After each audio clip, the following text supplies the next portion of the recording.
आप देख रहे हैं द न्यूज खबरें आप तक और मैं हूं आपके साथ अंजलि मिश्रा। द न्यूज में आप सभी दर्शकों का स्वागत है। इस बुलेटिन की शुरुआत से पहले नजर डालते हैं आज के हेडलाइंस पर। पुलिस अधीक्षक के आदेश अनुसार मधुबनी के चबच्चा चौक पर सघन वाहन जांच अभियान चलाकर कई वाहनों का काटा गया चालान। लौकहा पुलिस ने कुटौना के 16 आरडी चौक के समीप से अपहरण मामले के एक अपहृता युवती को नाटकीय ढंग से किया बरामद।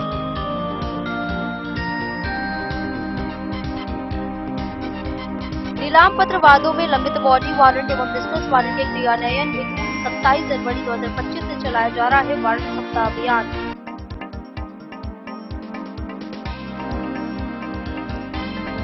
कुटौना के एक हत्ता गांव में खनन विभाग ने अवैध बालू लदे 2 ट्रैक्टर को किया जब्त, मौके से चालक फरार।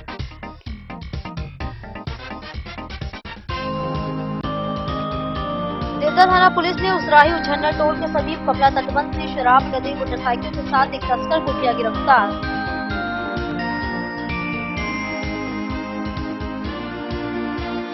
लौकहा पुलिस ने गुप्त सूचना के आधार पर जयनगर थाना क्षेत्र से पुराने शराब तस्करी मामले के फरार वाहन मालिक को किया गिरफ्तार, भेजा न्यायिक हिरासत में।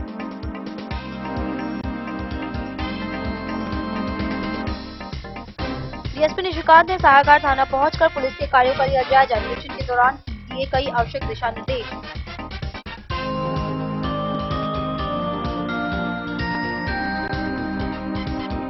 और फूलपरास डीएसपी सुधीर कुमार ने किया कुटौना एवं लौकहा थाना का औचक निरीक्षण, दिए कई आवश्यक दिशा निर्देश।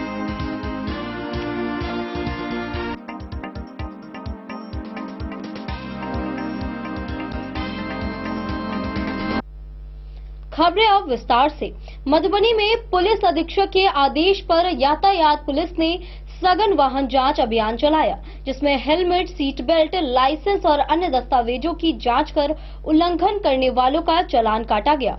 यातायात डीएसपी सुजीत कुमार ने अभियान जारी रखने की बात कही है। पुलिस अधीक्षक के आदेश अनुसार यातायात पुलिस के द्वारा गुरुवार को वाहन जांच किया गया। इस क्रम में यातायात नियम का उल्लंघन करने वाले 4 पहिया, 2 पहिया और अन्य गाड़ियों के चालकों का चालान काटा गया। चालान के जरिए जुर्माना उक्त चालकों को लगाया गया। मालूम हो कि पुलिस अधीक्षक के आदेश अनुसार चबच्चा चौक पर सघन वाहन जांच अभियान अन्य दिनों की तरह चलाया जा रहा था। हालांकि वाहन जांच होने से वाहन चालकों में भगदड़ जैसी हालात बन जाती है। आपको बता दें कि वाहन जांच में मुख्य रूप से हेलमेट, सीट बेल्ट, लाइसेंस तथा वाहन का अन्य कागजात समेत गाड़ी में रखे संदेह अवस्था रखा गया सामान की जांच की जाती है। पूरी कागजात नहीं रहने पर ऑनलाइन चालान काटा जाता है। यातायात डीएसपी सुजीत कुमार ने बताया कि वाहन जांच का मुख्य उद्देश्य वाहन चला रहे चालक को हेलमेट पहनना है, जो कि चलाते वक्त सुरक्षा देती है। लेकिन ये बातें को ना मानकर लोग वाहन चलाते हैं, जो बड़ी घटना होने की आशंका बनी रहती है। बताया कि यह जांच अभियान लगातार चल रहा है। जांच में यातायात पुलिस, चंदन कुमार, अभिषेक कुमार, राहुल कुमार एवं अन्य पुलिस शामिल थे। मधुबनी से फिरोज आलम की रिपोर्ट।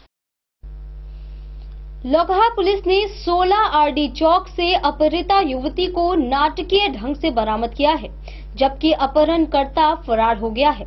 मामला 22 अक्टूबर 2024 का था, जिसमें आरोपी राहुल कुमार यादव नामजद था। युवती का बयान झंझारपुर न्यायालय में दर्ज कर आगे की कार्रवाई जारी है। लौकहा पुलिस ने मंगलवार को थाना क्षेत्र के 16 आरडी चौक के समीप से अपहरण मामले के एक अपहृता युवती को नाटकीय ढंग से बरामद कर लिया है। थानाध्यक्ष शंकर शरण दास के अनुसार बीते वर्ष 2024 के 22 अक्टूबर को अपहृता युवती के पिता द्वारा लौकहा थाना में अपहरण किए जाने को लेकर एक लिखित आवेदन दिया गया था, जिसमें लौकही थाना क्षेत्र के सिंगराही निवासी रामचरित यादव के पुत्र राहुल कुमार यादव को मुख्य आरोपित बनाया गया था। पुलिस ने मामले को लेकर अपहरणकर्ता की गिरफ्तारी व अपहृता की बरामदगी के लिए लगातार छापेमारी कर रही थी, परंतु दोनों पुलिस के गिरफ्त में नहीं आ रहे थे। वहीं मंगलवार को प्राप्त गुप्त सूचना के आधार पर नाटकीय ढंग से अपहृता युवती को पकड़ लिया गया, परंतु मौके से अपहरणकर्ता फरार हो गया। पुलिस ने बरामद अपहृता युवती को बुधवार के दिन झंझारपुर व्यवहार न्यायालय के समक्ष भारतीय नागरिक सुरक्षा संहिता 183 के तहत बयान हेतु प्रस्तुत किया गया, जहां अपहृता द्वारा दर्ज बयान के बाद पुलिस आगे की कानूनी प्रक्रिया में जुट गई है। द न्यूज के लिए राशिद रजा की रिपोर्ट। मधुबनी में 27 जनवरी 2025 से वारंट सप्ताह अभियान चलाया जा रहा है, जिसका उद्देश्य लंबित नीलाम पत्र वादों के बॉडी वारंट और डिस्ट्रेस वारंट का त्वरित निष्पादन है। जिलाधिकारी अरविंद कुमार वर्मा ने सभी संबंधित अधिकारियों को सख्ती से कार्रवाई करने के निर्देश दिए हैं। जिलाधिकारी अरविंद कुमार वर्मा के निर्देश के आलोक में नीलाम पत्र वादों में लंबित बॉडी वारंट एवं डिस्ट्रेस वारंट के क्रियान्वयन हेतु 27 जनवरी 2025 से वारंट सप्ताह अभियान चलाया जा रहा है। इस अभियान का उद्देश्य जिले में सघन अभियान चलाकर लंबित नीलाम पत्र वादों का त्वरित गति से निष्पादन करना है। गौरतलब हो कि जिले के विभिन्न बैंकों, परिवहन विभाग, उत्पाद विभाग, विद्युत विभाग, खनन विभाग सहित कई विभागों द्वारा राशि वसूली की कार्रवाई के तहत जिले के काफी लोगों पर सर्टिफिकेट केस दर्ज किया गया है, जिसमें बैंकों की सर्वाधिक राशि फंसी हुई है। जिलाधिकारी अरविंद कुमार वर्मा ने इस अभियान को सफल बनाने के लिए लंबित बॉडी वारंट एवं डिस्ट्रेस वारंट के निष्पादन के लिए सभी नीलाम पत्र अधिकारियों, अंचल अधिकारियों एवं पुलिस प्राधिकारियों को निर्देशित किया है कि प्रतिदिन बॉडी वारंट कार्यान्वयन की सूचना प्राप्त करते हुए जिला नीलाम पत्र शाखा को अनिवार्य रूप से उपलब्ध करवाना सुनिश्चित करें। उन्होंने सभी बैंकों के शाखा प्रबंधकों सहित संबंधित विभागों के अधिकारियों को निर्देशित किया है कि पंजी 9 एवं 10 का मिलान अचूक रूप से कर ले। जिलाधिकारी अरविंद कुमार वर्मा ने बताया कि इस वारंट सप्ताह का उद्देश्य है कि लोग नीलाम पत्र वादों को गंभीरता से ले। उन्होंने कहा कि सभी नीलाम पत्र अधिकारियों को निर्देश दिया गया है कि सरकारी विभाग एवं बैंकों की वसूली की प्राथमिकता देते हुए नियमानुसार तीव्र गति से कार्रवाई करना सुनिश्चित करें। Bureau report Madhubani. खनन विभाग की टीम ने खुटौना थाना क्षेत्र के एक हत्ता गांव में गुप्त सूचना के आधार पर अवैध बालू लदे 2 ट्रैक्टर को जब्त किया है। मौके से चालक फरार हो गया है। इंस्पेक्टर संतोष कुमार ने बताया कि ट्रैक्टरों पर नंबर प्लेट नहीं थी। जिला खनन विभाग की टीम ने गुरुवार को खुटौना थाना क्षेत्र के एक हत्ता गांव स्थित ईदगाह के समीप से अवैध बालू लदे 2 ट्रैक्टर को जब्त किया है। जिला खनन विभाग के इंस्पेक्टर संतोष कुमार ने बताया कि यह कार्रवाई गुप्त सूचना के आधार पर की गई है, जहां महिंद्रा कंपनी की दोनों ट्रैक्टर जिसका इंजन नंबर NDNL 02816 तथा NYNB 00606 को अवैध रूप से खनन कर बालू ले जाया जा रहा था। हालांकि इस कार्रवाई में दोनों ट्रैक्टर के चालक मौके से भागने में सफल रहे। उन्होंने आगे कहा कि दोनों ट्रैक्टरों में नंबर प्लेट नहीं है। द न्यूज के लिए राशिद रजा की रिपोर्ट। देवदा थाना पुलिस ने गुप्त सूचना पर कार्रवाई कर कमला तटबंध से 930 बोतल नेपाली शराब और 2 मोटरसाइकिल बरामद किया है। एक तस्कर गिरफ्तार हो गया है, वहीं दूसरा तस्कर फरार चल रहा है। आरोपी को न्यायिक हिरासत में भेज दिया गया है। देवदा थाना पुलिस ने गुप्त सूचना के आधार पर बुधवार की शाम थाना क्षेत्र के उसराही उछन्नर टोल के समीप कमला तटबंध से शराब लदे मोटरसाइकिल के साथ एक तस्कर को गिरफ्तार किया है। थानाध्यक्ष प्रीति भारती ने बताया कि गिरफ्तार व्यक्ति जयनगर थाना क्षेत्र के वाटरवे चौक निवासी शशि सदाई बताया गया है। थानाध्यक्ष ने बताया कि पुलिस को गुप्त सूचना मिली कि 2 मोटरसाइकिल पर 2 शराब तस्कर शराब की खेप लेकर नेपाल से कमला तटबंध के रास्ते भारतीय सीमा में प्रवेश करने जा रहा था। पुलिस ने दलबल के साथ चिन्हित स्थानों पर नाकाबंदी करते हुए शराब तस्कर को आते देखा। पुलिस को देखकर एक शराब तस्कर शराब लदे मोटरसाइकिल को छोड़कर फरार हो गया, जबकि दूसरे तस्कर को पुलिस ने गिरफ्तार कर लिया। थानाध्यक्ष ने बताया कि जब्त 2 मोटरसाइकिल पर 930 बोतल नेपाली देशी शराब बरामद किया गया है।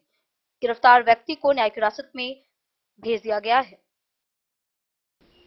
द न्यूज के लिए जयनगर से मोहम्मद अली की रिपोर्ट। लौकहा पुलिस ने जयनगर थाना क्षेत्र से 4 साल से फरार शराब तस्करी के आरोपी वाहन मालिक राकेश कुमार दोकनिया को गिरफ्तार कर लिया गया है और उसे न्यायिक हिरासत में भेज दिया गया है।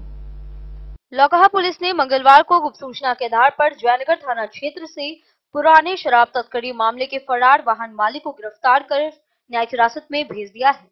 पुलिस सूत्रों से मिली जानकारी के अनुसार लौकही थाना क्षेत्र के अटरी निवासी राकेश कुमार दोकनिया शराब तस्करी मामले में लगभग 4 साल से फरार चल रहा था। मिली गुप्त सूचना के आधार पर कार्रवाई करते हुए गिरफ्तार कर न्यायिक हिरासत में भेज दिया गया है। दैन न्यूज के लिए राशिद रजा की रिपोर्ट। डीएसपी निशिकांत ने साहर घाट थाना का निरीक्षण कर लंबित कांडों की समीक्षा की। गश्ती तेज करने, सरकारी संपत्तियों की सुरक्षा व आगामी पर्वों में विधि व्यवस्था मजबूत रखने के निर्देश भी दिए गए। डीएसपी निशिकांत ने साहर घाट थाना पहुंचकर पुलिस के कार्यों का जायजा लिया।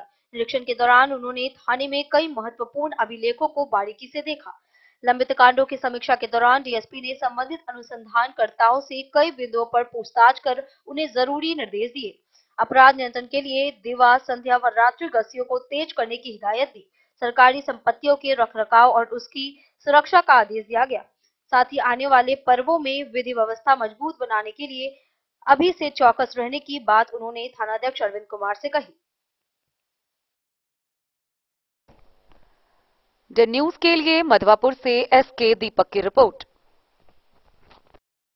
वक्त तो चला एक छोटे से ब्रेक का। मिलते हैं ब्रेक के बाद। आप बने रहिए हमारे साथ। इंद्र तिलकुट वाला, जहां पाएंगे गया के मशहूर कारीगर द्वारा तिलकुट, मुरब्बा, खजूर, अमोट, रुमाली लच्छा, घी लच्छा, गजक, गुड़ मेवा, चीनी मेवा। यही नहीं, लट्ठा बादाम, बादाम पापड़ी, खोया तिलकुट, गुलाब रेवड़ी, तिलकुट स्पेशल, तिलकुट जनरल, तिलकतरी, खुला तिल भी यहाँ उपलब्ध है। स्वाद ऐसा जो एक बार जुबान से लग जाए तो आप भूल न पाएं। हम रखते हैं आपकी सेहत का ख्याल, इसलिए पूरी सफाई व स्वच्छता के साथ यहाँ आपका मनपसंद तिलकुट तैयार किया जाता है। एक बार अवश्य पधारें। वीरेंद्र तिलकुट वाला, बाटा चौक, बाटा शोरूम के सामने, मधुबनी। लाल बाबू प्रसाद एंड सन्स, संकट चौक, बैंक ऑफ इंडिया के बगल में, मधुबनी। इस शादी सीजन सिर्फ हमारे साथ खरीदे और पाएं 100% एक्सचेंज वैल्यू। आप सोने, चांदी या हीरे के आभूषणों की तलाश में हैं तो हमारे ज्वेलरी शॉप में मिलेंगे आपको हर तरह के आभूषण बेहद किफायती दामों पर। हर अवसर के लिए आभूषण आपके बजट में। लाल बाबू प्रसाद एंड सन्स, संकट चौक, बैंक ऑफ इंडिया के बगल में, मधुबनी। नए और शानदार स्टॉक के साथ अब हर रिश्ते को करे और भी सुंदर। लाल बाबू प्रसाद एंड सन्स, संकट चौक, बैंक ऑफ इंडिया के बगल में, मधुबनी। हमारे सभी गोल्ड ज्वेलरी शॉप पर HUID है मौजूद।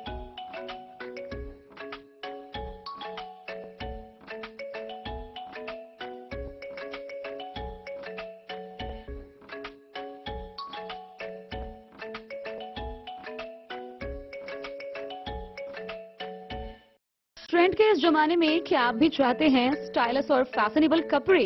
क्या आप अपने लुक को अपग्रेड करना चाहते हैं? अगर हाँ, तो आज ही आए Bombay fashion readymade sari showroom. हमारे पास पुरुषों, महिलाओं और बच्चों के लिए है नए से नए फैशन ट्रेंड में कपड़े और एक्सेसरीज का लार्ज कलेक्शन। आपके बजट और हर अवसर के लिए खास। चाहे काम के लिए हो नए आउटफिट की तलाश, या पार्टी के लिए ड्रेस, या किसी खास अवसर के लिए सूट, सलवार और साड़ी, हमारे पास है हर एक ब्रांड। क्रिम्सन क्लब, मुफ्ती, टर्टल और किलर के SIS स्टोर्स। इसके अलावा रेमंड, स्पार्की, जॉकी, लक्ष्मीपति, मान्यवर, ब्लैकबेरी, नवाब पार्कर जैसे बड़े ब्रांड। तो देर किस बात की, आज ही आए बॉम्बे फैशन साड़ी एवं रेडीमेड शोरूम। हमारा पता है महिला कॉलेज रोड, मधुबनी।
लाल बाबू ज्वेलर्स, महिला कॉलेज रोड, बाटा चौक, मधुबनी। फूलपरास एसडीपीओ सुधीर कुमार ने खुटौना और लौकहा थाना का औचक निरीक्षण कर लंबित कांडों का निष्पादन, रात्रि गश्ती बढ़ाने, फरार वारंटियों की गिरफ्तारी और शराब तस्करी पर अभियान चलाने के कई निर्देश दिए। फूलपरास एसडीपीओ सुधीर कुमार ने बुधवार की देर शाम खुटौना एवं लौकहा थाना का औचक निरीक्षण किया। इस दौरान उन्होंने कांड से संबंधित अनुसंधानकर्ताओं को लंबित पड़े कांडों का जल्द निष्पादन करने का निर्देश दिया। ठंड को देखते हुए रात्रि गश्ती बढ़ाने व वाहन जांच अभियान पर विशेष जोर दिया गया। फरार वारंटियों की गिरफ्तारी व आपराधिक गतिविधियों पर कड़ी नजर रखने के निर्देश दिए गए। भारत नेपाल सीमा होने की वजह से उन्होंने शराब कारोबारियों पर लगाम लगाने हेतु विशेष रूप से अभियान चलाने का निर्देश दिया। रिकॉर्ड मेंटेनेंस और अपराध नियंत्रण से जुड़े विभिन्न पहलुओं पर चर्चा की गई। साथ ही डीएसपी ने दोनों थाना परिसर का जायजा लिया और वहां की सुरक्षा व्यवस्था की समीक्षा कर दिशा निर्देश भी दिए। इस दौरान थानाध्यक्ष शंकर सरनदास, थानाध्यक्ष नीतीश कुमार, पीएसआई सुनंदा कुमारी, पीएसआई चंदन कुमार तथा सिपाही सुबोध कुमार समेत अन्य पुलिस पदाधिकारी मौजूद थे। देन न्यूज के लिए राशिद रजा की रिपोर्ट। बिस्पी और औसी थाना में शांति समिति बैठक हुई, जिसमें बीडीओ व थानाध्यक्षों ने बसंत पंचमी, महाशिवरात्रि व शब-ए बारात शांतिपूर्ण मनाने को लेकर कई निर्देश दिए। मूर्ति स्थापना के लिए लाइसेंस, सीसीटीवी अनिवार्यता और डीजे प्रतिबंध पर जोर दिया गया।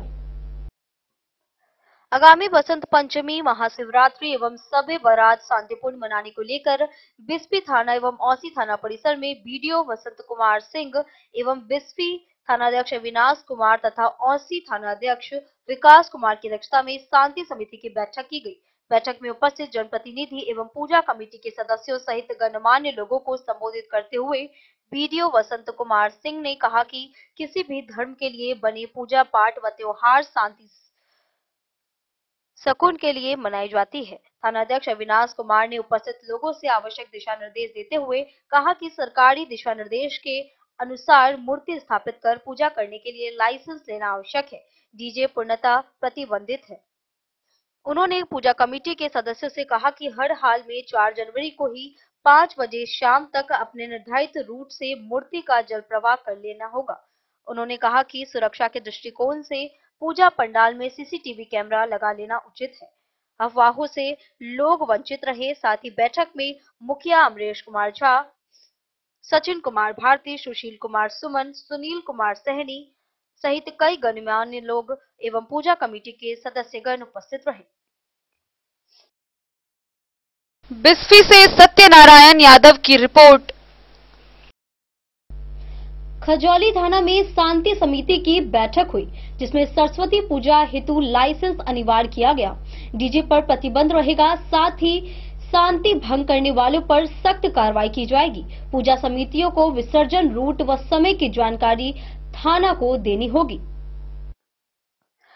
खजौली थाना पर गुरुवार को सरस्वती पूजा शांतिपूर्ण एवं सौहार्दपूर्ण वातावरण में संपन्न कराने को लेकर थाना क्षेत्र के जनप्रतिनिधि, बुद्धिजीवी, समाज कार्यकर्ताओं के साथ थाना अध्यक्ष प्रवीण कुमार सिंह की अध्यक्षता में शांति समिति की बैठक की गई, जिसमें उन्होंने कई आवश्यक दिशा निर्देश दिए।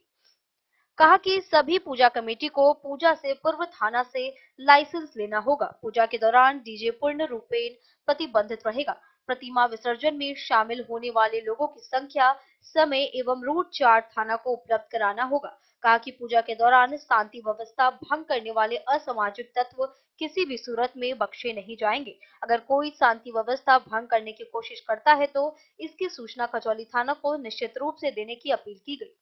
बीडीओ लवली कुमारी ने बैठक में उपस्थित सभी लोगों से शांतिपूर्ण सरस्वती पूजा संपन्न कराने में प्रखंड प्रशासन को सहयोग करने की अपील की। मौके पर बीडीओ लवली कुमारी, मिथिलावादी पार्टी के राष्ट्रीय उपाध्यक्ष दिलीप कुमार, विश्वजीत कुमार, सुक्की मुखिया अशोक सिंह, जयप्रकाश मंडल, सरपंच गणेश ठाकुर, कृष्णा कुमारी समेत अन्य लोग मौजूद रहे। खजौली से सुधांशु ठाकुर की रिपोर्ट। मनरेगा पीओ प्रिय रंजन ने खुटौना प्रखंड के ललमनिया पंचायत में योजनाओं की जांच कर श्रमिकों से बातचीत की। उन्होंने सामग्री की गुणवत्ता, मजदूरी भुगतान और कार्य प्रगति का मूल्यांकन किया। व पारदर्शिता व समयबद्ध कार्य सुनिश्चित करने के निर्देश दिए। खुटौना प्रखंड के ललमनिया पंचायत में बुधवार को प्रखंड मनरेगा कार्यक्रम पदाधिकारी प्रिय रंजन ने विभिन्न योजनाओं की जांच की। इस दौरान उन्होंने मनरेगा के तहत चल रहे कार्यों का स्थलीय निरीक्षण भी किया और श्रमिकों से बातचीत कर उनकी समस्याएं जानी। पीओ ने कार्यस्थल पर सामग्री की गुणवत्ता, मजदूरी भुगतान की स्थिति और कार्य प्रगति का मूल्यांकन किया। उन्होंने संबंधित अधिकारियों को आवश्यक दिशा निर्देश देते हुए पारदर्शिता और समयबद्ध कार्य पूरा करने पर जोर दिया। इस निरीक्षण के दौरान स्थानीय जनप्रतिनिधि और ग्रामीण भी उपस्थित रहे, जिन्होंने अपनी समस्याओं और सुझाव को पीओ के समक्ष रखा। पीओ ने आश्वासन दिया कि मजदूरों को समय पर भुगतान और बेहतर सुविधाएं मुहैया कराने के लिए प्रशासन पूरी तरह प्रतिबद्ध है। द न्यूज के लिए राशिद रजा की रिपोर्ट। हरलाखी प्रखंड में होने वाली सरस्वती पूजा की तैयारियां जोरों पर है। मूर्तिकार नवल पंडित सहित अन्य कारीगर प्रतिमाओं के निर्माण और रंग रोगन में जुटे हुए हैं। छोटी मूर्तियों की कीमत 500 रुपए से शुरू होकर बड़ी प्रतिमाओं की कीमत 10 से 15,000 तक है। परीक्षा के चलते बिक्री पर असर पड़ रहा है, लेकिन शिक्षण संस्थानों व गली मोहल्लों में पूजा की तैयारियां तेज हैं। प्रखंड भर में विद्या की देवी मां सरस्वती की आगामी पूजन उत्सव को लेकर उत्साह का माहौल है। आगामी 2 फरवरी को मनाए जाने वाले इस पावन पर्व की तैयारियां अंतिम चरण में हैं, जहां मूर्तिकार दिन रात एक कर रहे हैं। हरलाखी प्रखंड के बरही गांव निवासी मूर्तिकार नवल पंडित, जो पिछले 15 वर्षों से इस परंपरागत कला को संजोए हुए हैं, उन्होंने बताया कि इस साल भी करीब 150 प्रतिमाओं का निर्माण किया जा रहा है। कहा कि यह केवल एक व्यवसाय नहीं है, बल्कि कला का एक ऐसा रूप है जो हमारी सांस्कृतिक विरासत को जीवंत रखता है। उन्होंने चिंता व्यक्त करते हुए कहा कि मूर्ति निर्माण की प्रक्रिया अत्यंत जटिल और श्रमसाध्य है। छोटी प्रतिमाओं की कीमत 500 रुपए से शुरू होती है, जबकि बड़ी प्रतिमाएं 10 से 15,000 तक की होती है। लेकिन कुछ वर्षों से सरस्वती पूजा के दौरान ही इंटरमीडिएट की परीक्षा होने से सरस्वती जी की प्रतिमा की बिक्री कर काफी असर पड़ रहा है। इधर शिक्षण संस्थानों से लेकर गली मोहल्लों तक हर जगह पूजा की तैयारियां जोरों पर है। स्कूलों और कॉलेज में प्रतिमाओं की अग्रिम बुकिंग शुरू हो चुकी है। विशेष रूप से छात्र छात्राओं में इस त्योहार को लेकर अपार उत्साह देखा जा रहा है। मूर्तिकार ने बताया कि मूर्ति निर्माण की पारंपरिक विधि में पहले बांस से मजबूत ढांचा तैयार किया जाता है, फिर उसे पुआल से लपेटा जाता है। इसके बाद मिट्टी से प्रतिमा को आकार दिया जाता है और अंत में रंग रोगन किया जाता है। यह पूरी प्रक्रिया कई दिनों तक चलती रहती है। जी, तो सबसे पहले आप अपना परिचय दे दीजिए दर्शकों को। मेरा नाम नवल पंडित हुआ, ग्राम बरही, पोस्ट कौवा, जिला मधुबनी। आप कितने वर्षों से आप मूर्तिकार का यह जो काम कर रहे हैं? मैं 15 साल से बना रहा हूँ मूर्ति। देखा जा रहा है कि क्षेत्र में कई जगह पर कई सारे त्योहार आता है, हर जगह पे आप कहीं न कहीं टकरा ही जाते हैं। तो बताएंगे कि इस संबंध में कि इस बार जो सरस्वती पूजा है उसको लेकर के सबसे कम और सबसे अधिक कितने कम मूर्तियां अब बनाने जा रहे हैं? कितने बजट का, कम से कम बजट कितने तक में हो सकता है? अधिक से अधिक क्या है? सबसे कम यहाँ 1500 का है, उसके बाद में 25,000 तक का। तो आगे आप दर्शकों को दिखाएंगे कि मूर्ति, जैसे ये जो मूर्ति है सामने दिख रही है माँ सरस्वती जी का यहाँ पर मूर्ति है, 4500 रुपया का है। ये 4500 रुपये का है। ये भी 4500 का, 4500 का, 4500 का, ये भी 4500। ये मतलब कि 4000 से 4500 का ये जो सारा इस लाइन 6000 से लेकर के 7000 के बीच में, ये जो कुछ बड़ा साइज है। जी जी जी, आगे और बताएंगे इससे भी बढ़ करके जो बड़ा बड़ा जो यहाँ प्रतिमा बनाया गया है, जो उसके बारे में बताएंगे दर्शकों को। 11 का। ये कितने फीट का प्रतिमा है? करीब 8 फीट का। पता तो बहुत बड़ा प्रतिमा 8 फीट बताया जा रहा है कि इसमें क्या कुछ खास है जो लोगों को यहाँ पर रंग पेंट रंग रोगन हो जाएगा, इसके बाद में क्या खास इसमें दिखने को मिलेगा? यहाँ पर ये गरुड़ पर खड़ा हुआ है, उसके बाद में हंस है और पीछे में 2 पेड़ दिया गया है। ये सबसे खूबसूरत आपका इस बार का जो सरस्वती जी का जो प्रतिमा है सबसे खूबसूरत का यही है क्या और भी कोई? नहीं और है, चलिए दिखाते हैं। ये तकरीबन जो प्रतिमा है माँ सरस्वती का कितने फीट का? ये 9.5 फीट का है। इसमें क्या कुछ खासियत है? सिंहासन पर करके उसका पूरा डिजाइन किया गया है। इसका कीमत है 25,000 रुपया। ये 25,000 का क्या बिक्री हो चुका है? हाँ ये बिक्री हो गया है, ऑर्डर है जी।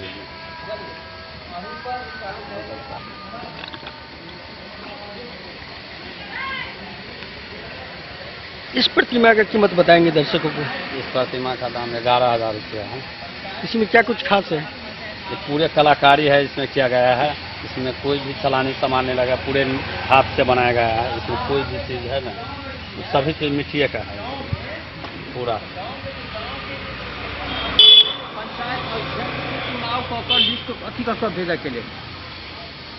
इधर का जो बताएंगे कि किस प्रकार से यहाँ पर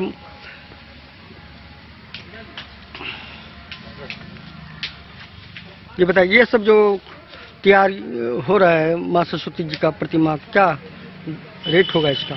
इसका दाम है 11,000 रुपया। और ये सब 11, 12, 13, सब 15। जैसे देखा जाता है कि आप हर एक त्योहार में आप एक से प्रतिमा बनाती है, इसके अलावा भी कि सीमेंट का जो प्रतिमाएं होती हैं या कुछ खास बताएंगे? हम दुर्गा पूजा सीमेंट का मूर्ति जो होता है, पीओपी का, सभी मूर्ति सारे बनाया जाता है। यदि कोई आपसे संपर्क करना चाहेंगे तो आपका मोबाइल नंबर क्या होगा, बताएंगे? मेरा मोबाइल नंबर है 85 41 86 32 53। इस नंबर पर आपसे संपर्क कर सकते हैं? हाँ, इसी नंबर पर संपर्क। जी बहुत बहुत धन्यवाद आप। नमस्कार, मेरा मौजूदगी इस वक्त है हिसार गांव में और यहाँ पर आज हम आपको दिखाएंगे जो इस एरिया का सबसे प्रसिद्ध मूर्तिकार नवल पंडित के द्वारा बनाए गए एक से बढ़कर एक आकर्षक मूर्ति, और जानेंगे नवल पंडित जी से जो आगे वो किस प्रकार का मूर्ति और कितने दर में, कम से कम कितने दर में मूर्ति को का यहाँ से जो लोगों के बीच देते हैं, और विस्तार से जानकारी लेंगे। तो आप बने रहिए, आगे हम दिखाते हैं आपको। हरलाखी से संजय राउत की रिपोर्ट। वक्त चला एक छोटे से ब्रेक का, मिलते हैं ब्रेक के बाद। आप बने रहिए हमारे साथ। होटल गोकुल राज।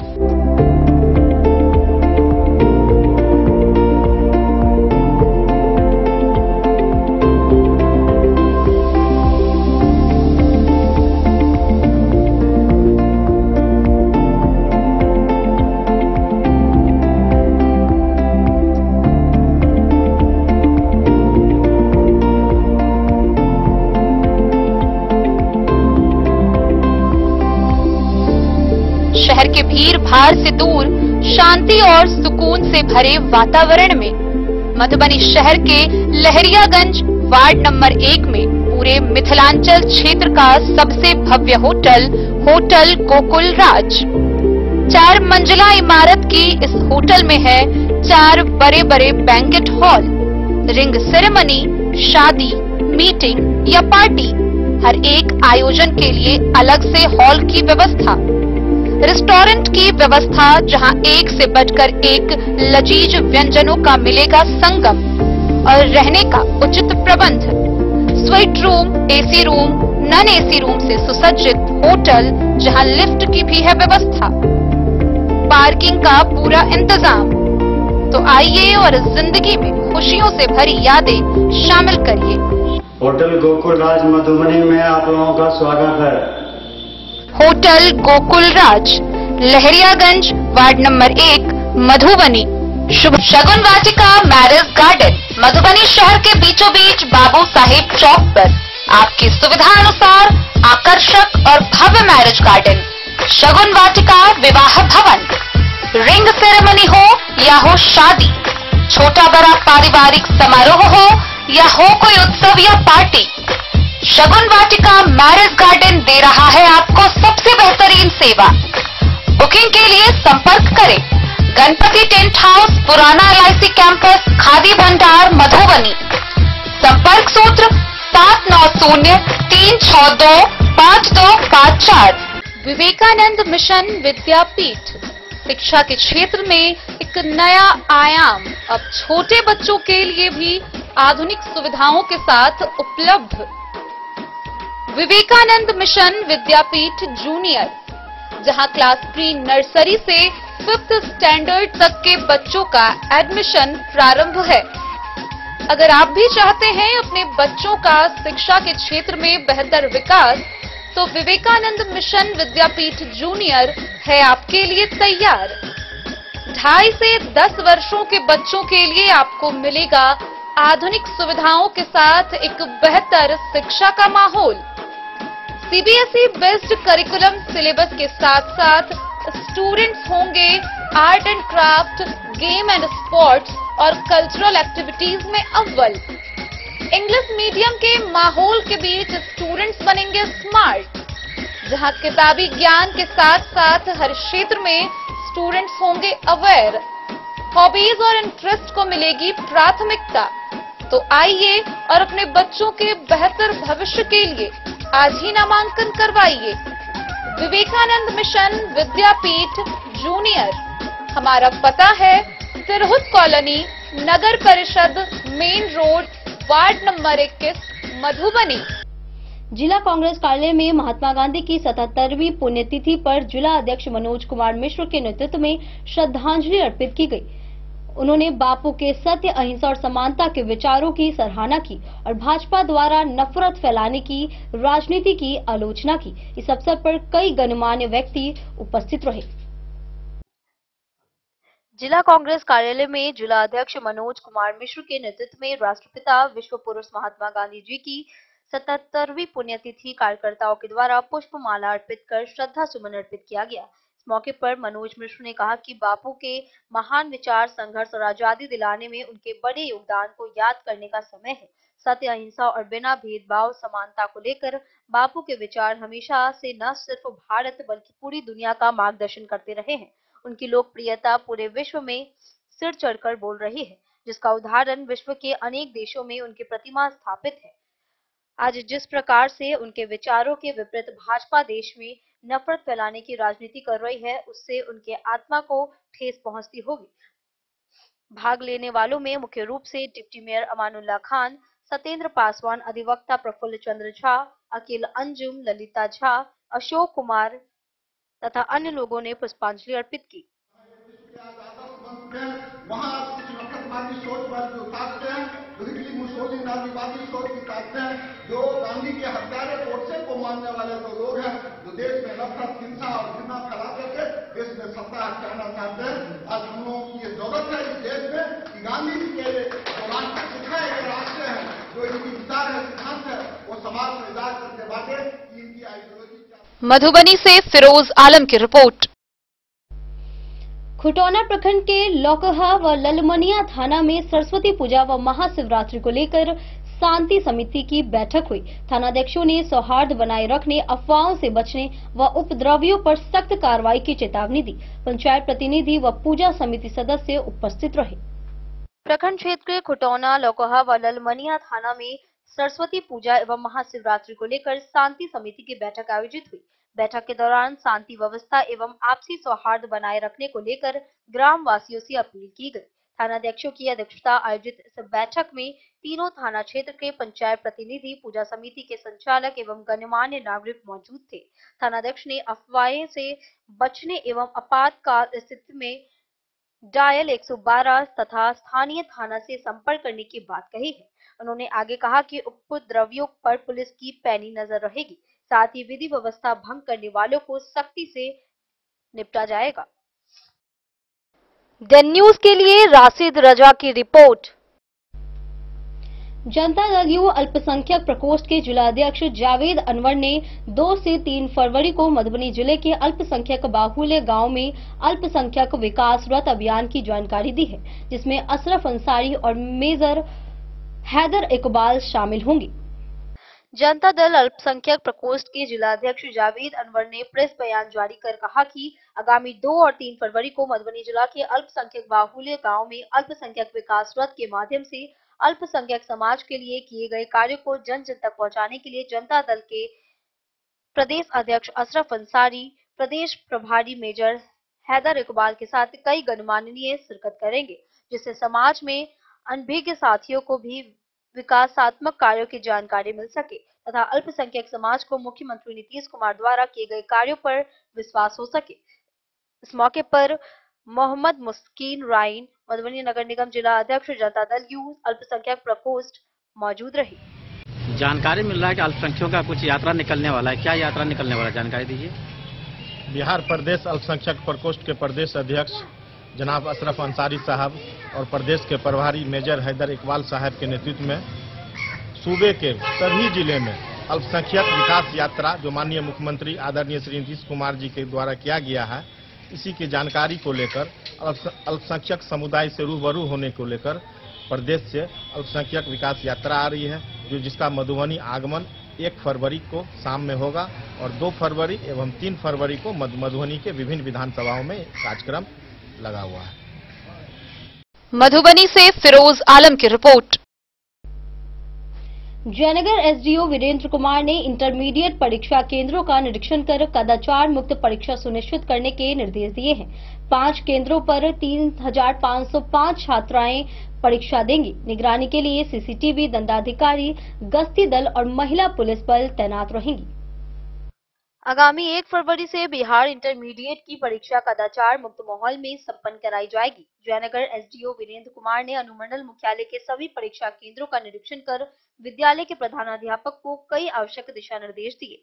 एसडीओ ने बताया कि जयनगर में इंटरमीडिएट की परीक्षा के लिए 5 परीक्षा केंद्र बनाए गए हैं। इन परीक्षा केंद्रों पर करीब 3505 परीक्षार्थी शामिल होंगे। उन्होंने कहा कि जयनगर के सभी परीक्षा केंद्रों पर बालिका परीक्षार्थी शामिल होंगी। +2 हाई स्कूल में 917, +2 जेआरजी बालिका उच्च विद्यालय में 402,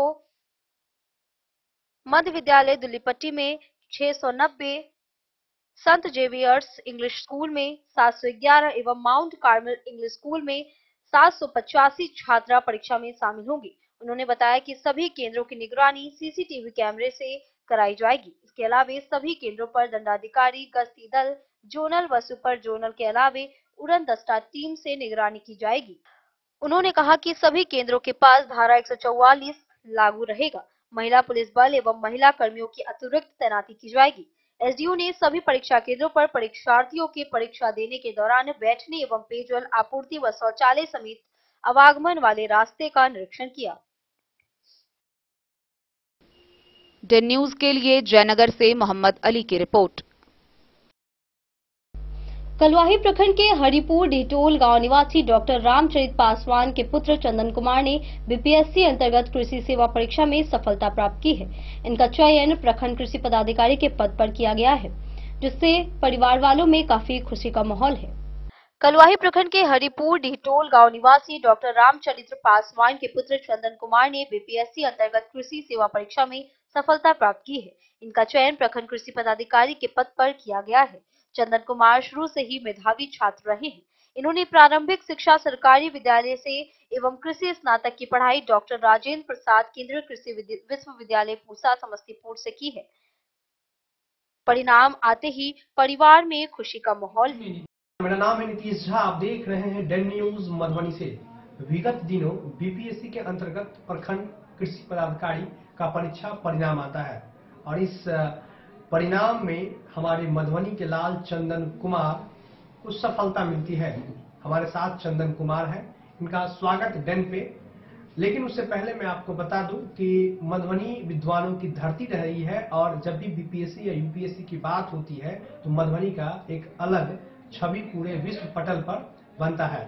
विशेष बातचीत हमारे चंदन कुमार से होगी और हम इनसे जानेंगे कि इनकी जो बेसिक शिक्षा दीक्षा थी वो कहाँ से हुई, कैसे तैयारी हुई, कितने घंटे पढ़ते थे, क्या क्या दिक्कतों का सामना करना पड़ा। चंदन जी, सबसे पहले डेन पे आपका स्वागत। जी बहुत बहुत धन्यवाद। मेरा पहला सवाल रहेगा कि अगर हम शॉर्ट में समझना आपको चाहे, ये जो परीक्षा हुई है प्रखंड कृषि पदाधिकारी की, शायद ये पहली परीक्षा है जो बीपीएससी के अंतर्गत हुई है, तो इसमें इसके बारे में आपको कब पता चला और कब आप प्लान बनाए कि हमको बीपीएससी में अपीयर होना है और आपकी शिक्षा दीक्षा कहाँ से रही है?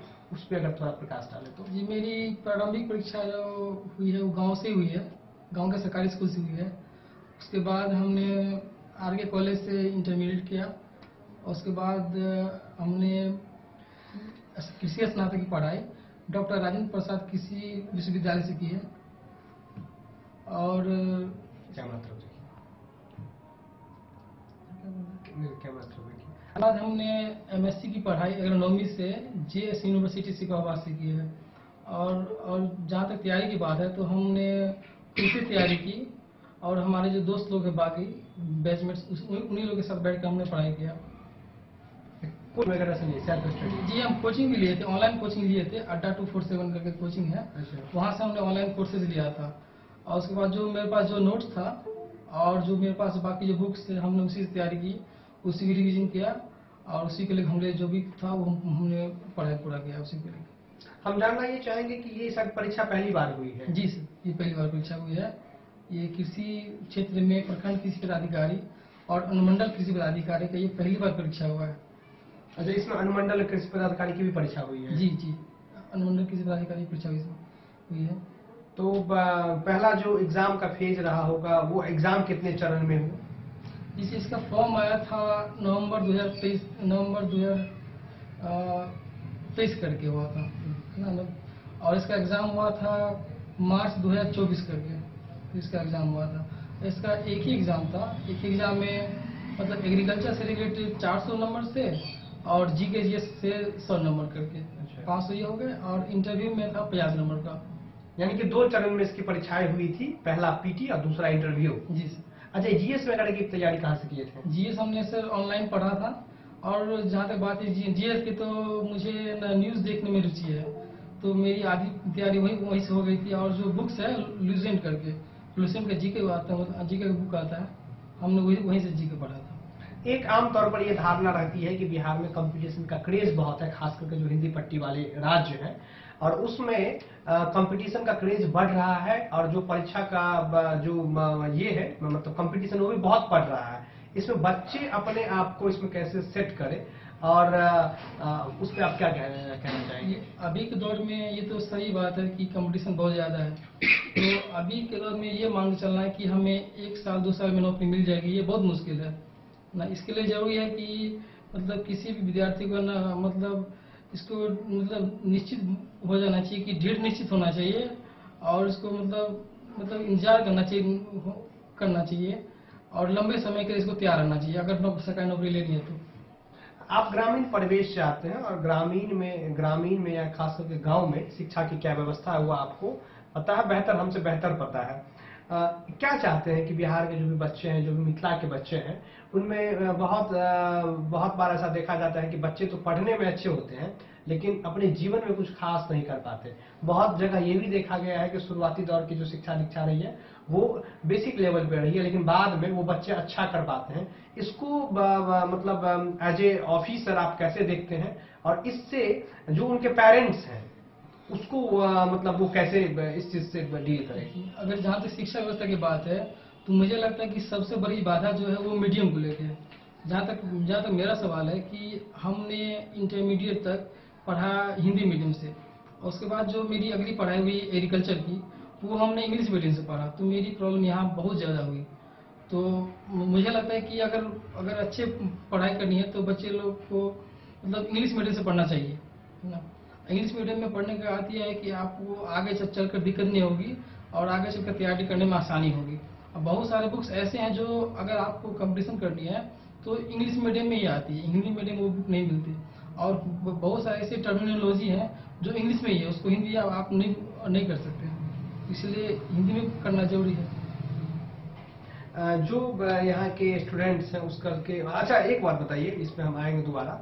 आप अपने जीवन का कोई एक ऐसा फेज बताइए जिस फेज पे आप टूट चुके हो, मतलब कि बहुत हुआ पढ़ाई, अब हम इससे हट रहे हैं, या कुछ वैसी संघर्ष की दास्तां अगर आप बताना चाहें? जी, जब हम कॉलेज से पास आउट हुए 2020 में, उसके बाद मेरा मुश्किल दौर शुरू हुआ।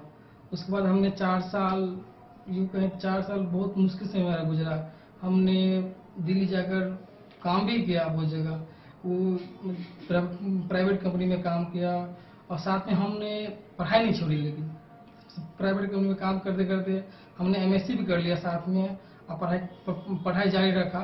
और उसका परिणाम ये हुआ कि जब इसकी वैकेंसी आई, ये पहली बार जो वैकेंसी आई उसमें हमने फॉर्म डाला और जो पहली बार में वैकेंसी आई हमने पहली बार में ही मतलब सफलता प्राप्त कर ली। अच्छा, ये आपके पहली बार की सफलता? जी जी, ये मेरा पहला प्रयास है। इससे पहले कोई एग्जाम वगैरह तो दिए होंगे बहुत सारे? इससे पहले हम बैंक एग्जाम का एग्जाम बताइए। इससे पहले हम IBPS AFO का दिए थे, एग्रीकल्चर फील्ड ऑफिसर का, उसमें भी मेरा प्री में हुआ था, जो मेंस लिखे थे उसका, और एक IBPS क्लर्क कर गया था, उसमें भी हम मेंस तक गए थे। अच्छा, अभी 12वीं का एग्जाम आने वाला है, बच्चे एग्जाम प्रेशर से कैसे बचे? बच्चे को है कि धैर्य बना के रखना चाहिए और सबसे जरूरी है कि बच्चे लोग पढ़ाई करें ढंग से, जितना पढ़ा है उसको रिवीजन करे, रिवीजन फोकस करे और कुछ एक्स्ट्रा नहीं पढ़े। जो सर बताए हैं जहाँ से वो पढ़े हैं उसी को रिवीजन करे, उन्हीं में अच्छा मार्क्स लाए, बस और कुछ नहीं, बस इतना करते हैं। अच्छा, इसके बाद आप लोगों की ट्रेनिंग होगी डिपार्टमेंट में? जी जी, इसके बाद हम लोग को अभी तक बात है कि ये पहली बार वैकेंसी आई है, इसलिए हम लोग को इसके बारे में ज़्यादा पता नहीं है। और सरकार इसके जहाँ तक हमें पता चला है कि इसकी ट्रेनिंग 3 महीने की है। एक मैं यहाँ पे बिपाड़ में भेजेगा जो पटना में है, गया में है, उसके बाद शायद दिल्ली भेज दे और तीसरी जगह कहीं और जो जहाँ सरकार चाहेगी वहाँ सरकार भेज सकती है। देखिए, ये हमारे साथ चंदन कुमार थे। विगत दिनों जो BPSC की परीक्षा होती है, उनके नेतृत्व में जो प्रखंड कृषि पदाधिकारी की परीक्षा होती है और अनुमंडल कृषि पदाधिकारी की, वो भी पहली बार परीक्षा हुई है इस बार।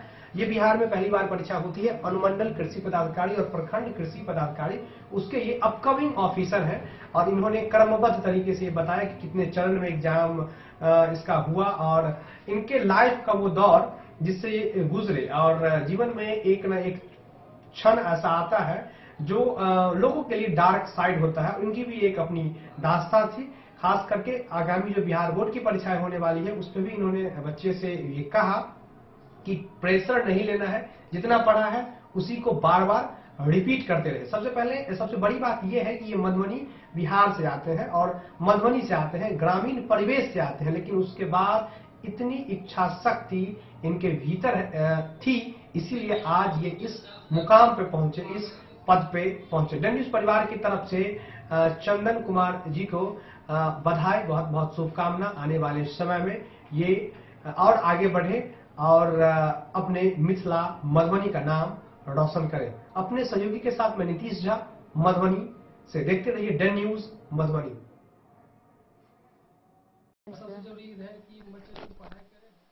डन न्यूज के लिए मधुबनी से नीतीश कुमार की रिपोर्ट।